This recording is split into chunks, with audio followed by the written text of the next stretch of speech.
Friends, welcome to our channel. CBSE ने नई guidelines issue की हैं for board exams of class 10th and 12th session 2021-22। यहाँ पर एक नया पैटर्न फॉलो किया जा रहा है बोर्ड एग्जाम्स के लिए। तो एग्जाम्स जो 10th और 12th के होते थे, जो बोर्ड एग्जाम्स थे, वो एक एकेडमिक ईयर में एक ही बार होते थे, मार्च अप्रैल के अराउंड। लेकिन अब इस पेंडेमिक की वजह से सीबीएसई ने एग्जाम्स को 2 बार कंडक्ट करने के लिए प्लान किया है। तो एग्जाम जो 2 बार कंडक्ट होंगे वो हो जाएंगे हमारे, एक टर्म 1 में होंगे, एक टर्म 2 में होंगे। मीन्स एक एग्जाम हमारे लिए जाएंगे नवंबर दिसंबर के लगभग, और दूसरे एग्जाम होंगे हमारे मार्च अप्रैल 2020 के लगभग।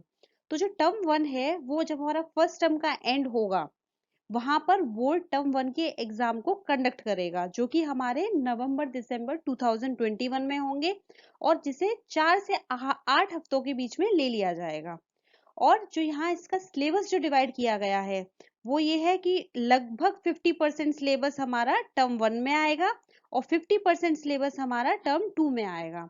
जो टर्म 2 है वो है हमारा कि जब मार्च अप्रैल के लगभग उसका एग्जाम लिया जाएगा, और वहां पर भी 50% सिलेबस आएगा, इसे भी बोर्ड कंडक्ट करेगा। दोनों ही टर्म 1 के एग्जाम और टर्म 2 के एग्जाम दोनों ही सीबीएसई कंडक्ट करेगा।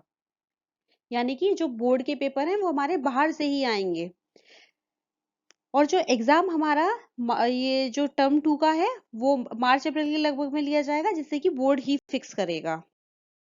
और जो क्वेश्चन पेपर है टर्म 1 का, जो नवंबर दिसंबर में हमारे एग्जाम होंगे, वो एमसीक्यू फॉर्मेट में होगा। मींस वहां पर हमें ऑप्शन मिलेंगे, सिर्फ हमें टिक करना है। और जो टर्म 1 का एग्जाम है उसकी ड्यूरेशन 90 मिनट्स है, मतलब हमें 1.5 घंटे का टाइम मिलेगा उस क्वेश्चन पेपर को सॉल्व करने के लिए।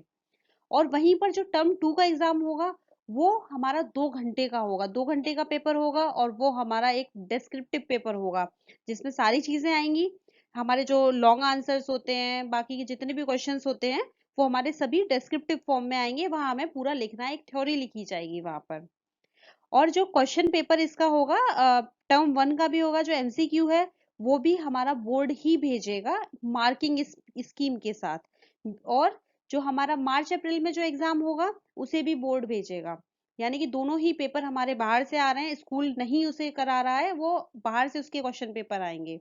और जो एग्जाम टर्म 1 के भी हो रहे हैं, जो एमसीक्यू फॉर्मेट में भी है, उसे भी इनके सेंट्रल सुपरिंटेंडेंट वगैरह इनके सुपरविजन में ही किया जाएगा। और जो हमारे टर्म 2 के एग्जाम है, अगर ऐसी सिचुएशन रही कि अगर टर्म 2 के एग्जाम तक अगर पेंडेमिक की सिचुएशन बढ़ जाती है, ज्यादा केसेस आने लगते हैं कोविड के, तो उस केस में ये एग्जाम कंडक्ट नहीं हो पा रहा है, तो क्या होगा, वहां पर 90 मिनट्स का एमसीक्यू फॉर्मेट का ही पेपर लिया जाएगा। जो कि पहले ये है कि अगर सिचुएशन सुधरती है तो वहां पर 2 घंटे का डेस्क्रिप्टिव पेपर लेंगे। अगर सिचुएशन नहीं सुधर रही है तो वहां पर फिर से क्या होगा, जो हमारा टर्म 1 का जो फॉर्मेट था सेम वही फॉर्मेट फॉलो किया जाएगा। टर्म 2 में भी हमारा 90 मिनट्स का पेपर लिया जाएगा, और इसे भी बोर्ड ही कंडक्ट करेगा।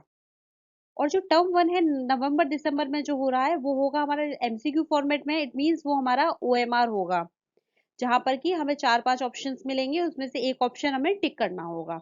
उस केस में क्या होगा कि जिस दिन हमारा एग्जाम होगा उसी दिन स्कैन करके उस कॉपी को अपलोड किया जाएगा, या फिर स्कूल ही उसे इवेल्युएट करेगा, उसके मार्क्स अपलोड कर देगा ऑन द सेम डे। उसी दिन ये काम करना है। और जो मार्क्स होंगे टर्म 1 के हमारे, जो हमारा फाइनल एट लास्ट जो हमारा ओवरऑल जो रिजल्ट आएगा, उसमें टर्म 1 के मार्क्स का भी कंट्रीब्यूशन रहेगा, और जो टर्म सेकंड जो है उसके मार्क्स का भी कंट्रीब्यूशन रहेगा जब फाइनल रिजल्ट आएगा। यानी कि टर्म 1 टर्म 2 दोनों ही इंपॉर्टेंट हैं, दोनों का ही बराबर इंपॉर्टेंस है। अब इसमें कुछ सिचुएशन ऐसी है कि एग्जाम अगर अलग अलग सिचुएशन होंगी तो वहां पे एग्जाम किस तरीके से लिया जाएगा। अगर मान लीजिए कि पेंडेमिक की कंडीशन इंप्रूव हो रही है और बच्चे स्कूल जा पा रहे हैं, इससे नवंबर दिसंबर वाले टाइम में भी और मार्च अप्रैल वाले टाइम में भी, तो वहां पर क्या होगा, जो टर्म फर्स्ट है और टर्म सेकंड है, दोनों की इवेल्युएशन बराबर रहेगी, दोनों की वेटेज बराबर रहेगी मार्क्स की। तो यहाँ पर अगर दोनों केसेस में बराबर वेटेज दी जा रही है, अगर पेंडेमिक की सिचुएशन सुधर रही है, दोनों टर्म के टाइम ही बच्चे अगर स्कूल जा पा रहे हैं, तो वहां पर दोनों टर्म फर्स्ट और टर्म सेकंड की इक्वली वेटेज रहेगी। अगर पेंडेमिक की सिचुएशन ऐसी होती है कि स्कूल बंद रहते हैं, नवंबर दिसंबर टाइम में, तो वहां पर क्या होगा, और जो टर्म सेकंड के एग्जाम हैं उन्हें हम सेंटर्स पे या स्कूल में ले पा रहे हैं, मतलब नवंबर दिसंबर है उसे घर से बैठकर दे रहे हैं पेपर को, और टर्म सेकंड का जो एग्जाम है उसे हम स्कूल जाकर दे रहे हैं। तो वहां पर क्या होगा, जो टर्म फर्स्ट जो है हमारा, वहां पर उसकी वेटेज कैसी हो जाएगी, उसकी वेटेज हो जाएगी कम, और वहां पर वेटेज ज्यादा होगी, टर्म सेकंड की वेटेज बढ़ जाएगी, इसकी वेटेज बढ़ेगी और फर्स्ट की कम हो जाएगी। और अगर सिचुएशन ये होती है कि स्कूल जो है मार्च अप्रैल टाइम में बंद रहते हैं, और टर्म फर्स्ट के जो एग्जाम है वो सेंटर पे हो जाते हैं, और टर्म सेकंड के एग्जाम जो है वो अगर हम घर से देंगे, तो वहां पर क्या होगा, जो रिजल्ट होगा, तो वहां पर जो टर्म फर्स्ट है ना उसकी वेटेज बढ़ जाएगी, क्योंकि वो सेंटर्स पे दिए हैं, और जो सेकंड टर्म है वहां पर अगर घर से एग्जाम दिए हैं तो उसकी वेटेज हो जाएगी कम। और उसकी, और जो बाकी का हमारा इंटरनल असेसमेंट होते हैं, प्रैक्टिकल्स वगैरह होते हैं, उन सब के बेसिस पे वहां पे इवेल्युएशन किया जाएगा मार्क्स का। और अगर सिचुएशन ये होती है कि दोनों ही टाइम में स्कूल बंद रहते हैं, नवंबर दिसंबर भी और मार्च अप्रैल भी, यानी कि दोनों टर्म के एग्जाम ही घर से दिए जा रहे हैं, तो जो वहां पर जो रिजल्ट आएगा, जो फाइनल रिजल्ट होगा, उसमें हमारा internal assessment, practical, project work, इन सभी के बेसिस पे मार्क्स दिए जाएंगे। तो ये सीबीएसई का नया पैटर्न है। इसमें दो बार एग्जाम होंगे, टर्म फर्स्ट और टर्म सेकंड दो में डिवाइड कर दिया गया है। जो टर्म फर्स्ट है वहां पर भी 50% ऑलमोस्ट सिलेबस आएगा, और सेकंड में भी 50% आएगा। और लेकिन जो टॉपिक्स लिए जाएंगे, सपोज करिए अगर 10 चैप्टर हैं तो 5 पहले में आ गए, 5 दूसरे में आ गए, लेकिन इंटर रिलेटेड टॉपिक्स को लिया जाएगा। ऐसा नहीं है कि अलग अलग बिल्कुल ऐसे कि आधा पार्ट अभी दे दिया आधा पार्ट बाद में दे दिया, इस तरीके से नहीं होगा। और ये जो टर्म फर्स्ट का एग्जाम है ये 90 मिनट्स का होगा, और जो टर्म टू का एग्जाम है वो हमारा 2 घंटे का होगा, 120 मिनट्स का होगा वो हमारा।